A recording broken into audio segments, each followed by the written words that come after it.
Namaskar. In today's class, we want to talk about how concentration can help us in meditation. In earlier classes, I talked a little bit about what concentration is. Let's deal with this just a little bit more as we get started today. At that time, I talked about how concentration means moving toward the center. Let's give another example of this. We have an idea of what we call concentric circles. An artist would understand this very quickly. We have a circle out here, and then another circle inside, and then another circle more inside, and then another circle more inside, another circle, until we get to a point.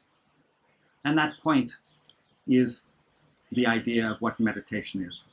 With meditation, we don't want to have our mind all the way out there, like the bigger circle, but we want to gradually bring our mind more toward that center point. And this is what meditation is. So one difference between concentration and meditation is that with meditation, we are focusing our mind on a deeper goal, on an inner sense of peace, on an inner sense of awareness. In this way, it's different than concentration, which can be used for any sort of exercise. Concentration can help you in memorizing things and being a better student. It can help you in your workplace. Meditation, of course, also is good for this, but as I'm saying, meditation is a deeper sense of awareness than concentration. Now, when we want to be in the center point, it means that we have more power. A martial artist understands that to be effective in his or her martial art, they want to have their center at one point. They want to have their power at one point. If their power is in different places, it's not really power. They won't be very powerful.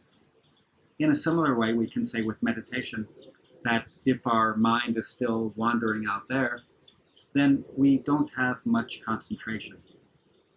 However, we have to start at one point. We can't start with great success. We start with where we are, and then we gradually move toward a deeper sense of awareness, a deeper sense of meditation. I think of it as living in the center, which is, as I said, what a martial artist would do. A great singer would also understand that you want your power to be at one point, not in different places. And that's how we want to do it with meditation. So let's talk about what happens if the mind wanders off and how we can bring it back to the center. Now, if I'm doing meditation, I might start off, especially in early days of meditation, by sitting here, repeating my mantra. But then perhaps very soon, I find that I'm thinking about something I did earlier today. I find I'm thinking about what I want to do tonight. I perhaps start thinking about a conversation with a friend or a headline I read in the newspaper.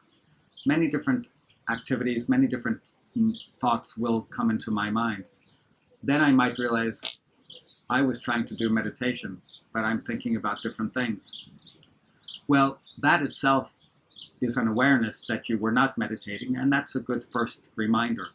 So if I'm doing my meditation, and then, as I said, I find my mind going off here or there, when I have that awareness, that's a sign that, yes, I want to bring my mind back to the mantra, back to the meditation that I'm doing. So this itself is a good exercise to how to bring your mind back to meditation. Let's think of some exercises. Let's do some exercises that can help us in meditation. Again, reminding us that the exercises themselves are not meditation, but they are a good practice for meditation. Just as with an athlete, he or she may do a lot of exercises, a lot of running before they do their sport. But the exercises, the running, are not the sport themselves, but they are an important beginning. They are an important training for the sport that the athlete is doing. So in the same way, these exercises can help to train the mind for meditation, but they are not meditation by themselves. Okay, so let's start with the first exercise. This has 3 parts to it. In the first part, take a moment, I'll pause for a moment, take a moment to think about nothing. See if you can make your mind think about nothing.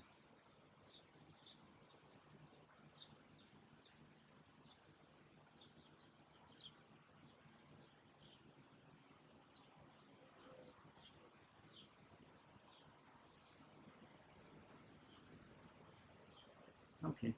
Let me add that if you do these exercises at home away from the video, you can take more time to get into the exercise.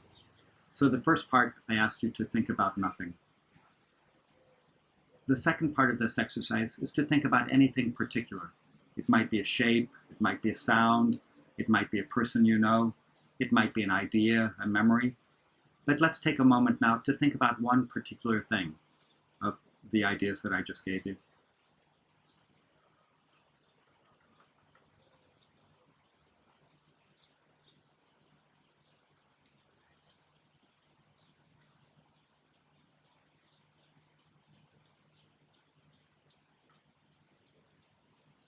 Okay, now you've had a moment to think about that one thing, a person, a place, an idea, a shape, etc.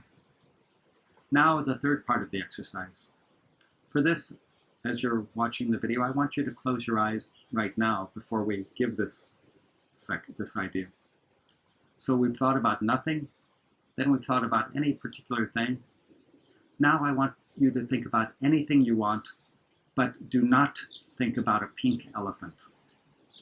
As I said, do not think about a pink elephant.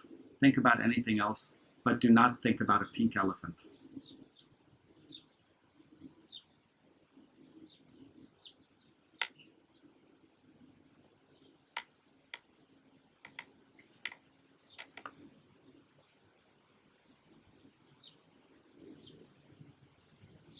Okay, so that was a short exercise, but I wish I could ask you, how did you succeed on that exercise?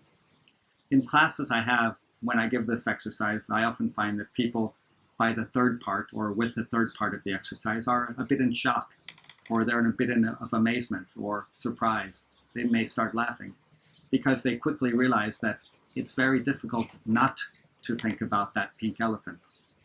So the word not is perhaps the key word in my last sentence, because if I ask you to not do something, chances are, whether in meditation or in any other part of life, you might start thinking about that thing I told you not to do.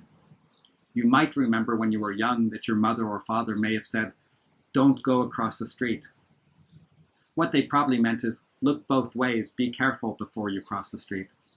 But if they said, "Do not go across the street," your mind is fixed on the street. Your mind is fixed on going across the street.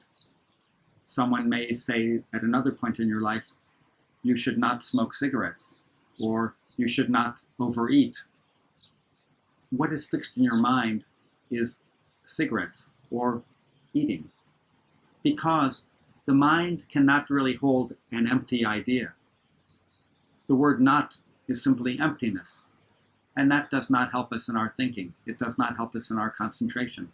It does not help us in our meditation. In any of these exercises, thinking, concentrating, meditating, we need to think about something. We need to have a focus.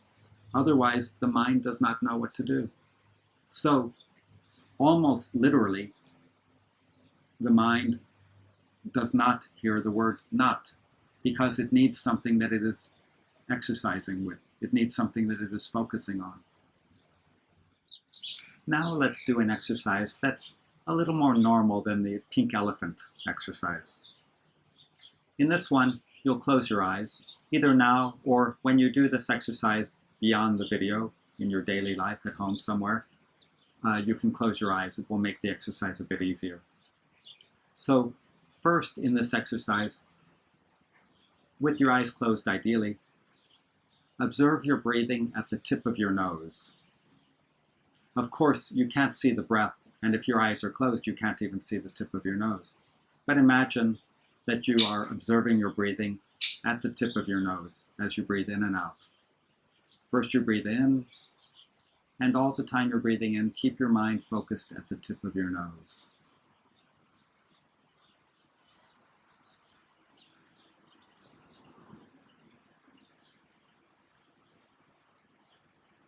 Keep this up for a moment, perhaps a minute or two at home when you're on your own time. Then take the exercise a little bit further and see if you can observe your breathing from the tip of your nose all the way down your windpipe until you fill your lungs with the air.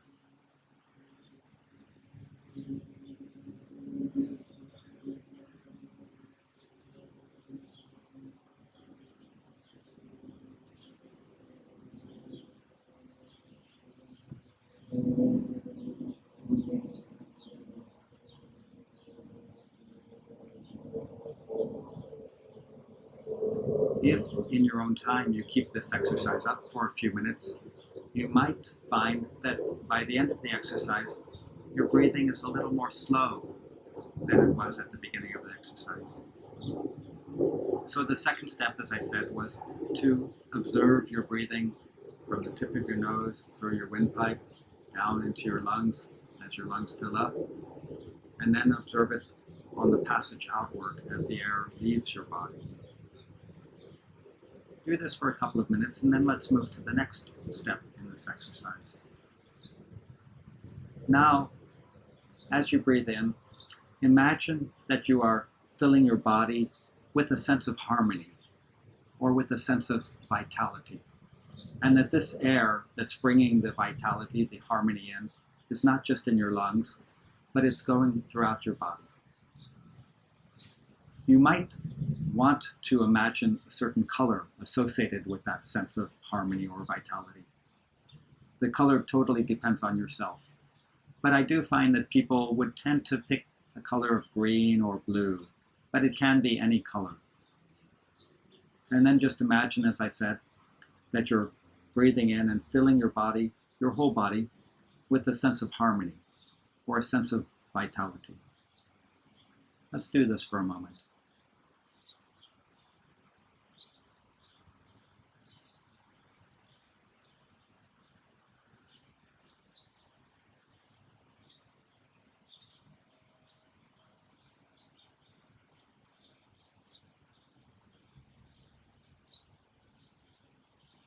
And as a reminder, when you're doing it outside of this video, when you're doing it at home anytime, you can spend more time on this. Now, we have just imagined that as we breathe in, we're filling our body with a sense of harmony or vitality. Now, adding the next part to the exercise, as you breathe out, imagine that that sense of harmony or vitality is surrounding you, perhaps like a bubble.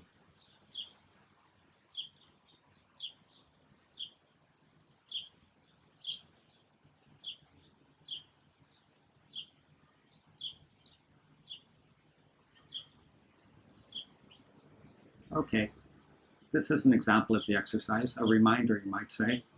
And at home, outside of this video, as I said, you can continue this for a length of time. Now let's do an exercise which is a bit more simple. I first learned something like this when I was probably 13 or 14 years old. And I was making some phone calls for a school group that I was in. And I was a bit nervous about calling people. This was long before I knew anything about yoga or meditation. But someone said, before you call the people, count to the number 10, 1, 2, 3, 4, etc., and then count back from 10 to 1. And the person told me, do this a few times, 2 or 3 times, and you'll probably find that you're more calm, and you can make the call to that stranger. And I did this, and I found that, yes, that simple exercise helped me to be a little more calm and focused so I could call the person without being nervous. So with this exercise, as a prelude to meditation, breathe in to the count of 10, counting silently in your mind. And then, when you have a full breath, breathe out to the count of 10. And if you do this before meditation, do it 1 time, 2 times, 5 times, 10 times. Not for a long time, but do it a few times, and you'll probably find that you're able to relax a little more, focus your mind a little more on the meditation. So just to repeat, breathe in to the count of 10, mentally counting to 10, and breathe out to the count of 10. You have to decide if it's fast counting, or I think ideally, counting a little more slowly. 1, 2, 3, etc. So that's one exercise, and let's do one more exercise. This exercise, again, is a breathing exercise. But as you breathe in, after the first part, you change the focus a little bit. So again, we'll sit with our eyes closed and observe the breathing at the tip of your nose for a moment. This is a completely different exercise we're starting.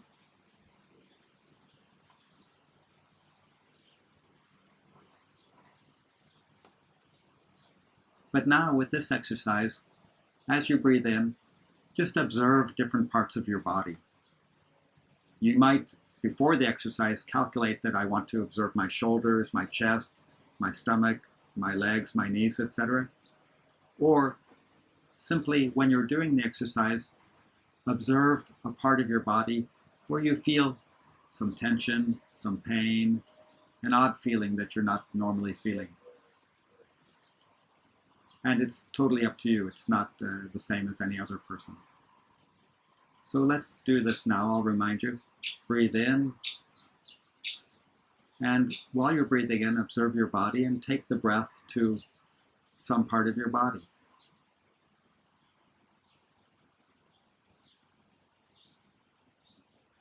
Now, let's change the exercise a little bit as we finish this exercise and make it a little more focused. Close your eyes and breathe in. Do this for a moment or two. And then observe any part of your body that feels some tension or some pain, and bring the breath to that part of the body. It might be a shoulder, it might be your knee, it might be your foot, it might be somewhere in your back. But just imagine that the air that you're breathing in is going to that point of tension or pain.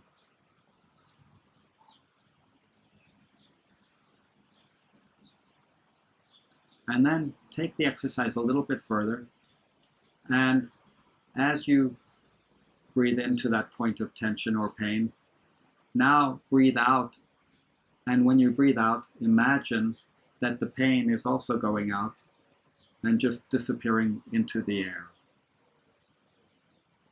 You may have to do this for a half a minute, you may have to do it for several minutes before you feel some success or some result with this exercise. And if it doesn't happen the first time you sit for the exercise, no problem. You can keep doing it once in a while and see if you do have that feeling of the pain, the tension disappearing as you breathe out. So, any or all of these exercises you can do before you do meditation. They are not part of the meditation, but they may, any one of them or all of them, may help your mind to settle a little bit while you do the meditation, so that your mind is coming more toward that center point of concentration and moving away from the outer circles where you don't really have much concentration. Because it can be great, it can be very beneficial to, as I said, live in the center rather than having your mind go everywhere. So another concluding point, a reminder, is that the concentration is different than meditation. Concentration exercises such as these help you in your meditation, especially in the early days, the early weeks or months of your meditation. But meditation is a way of moving toward a center point of peace, a center point of harmony, looking into the inner part of your life. Concentration exercises such as these, or others you might learn, can be very helpful at work, in the school place, just as you're walking down the street, just in your daily life. But meditation is something different than this. And the exercises, as I said, are just a prelude, just a starting point leading toward meditation.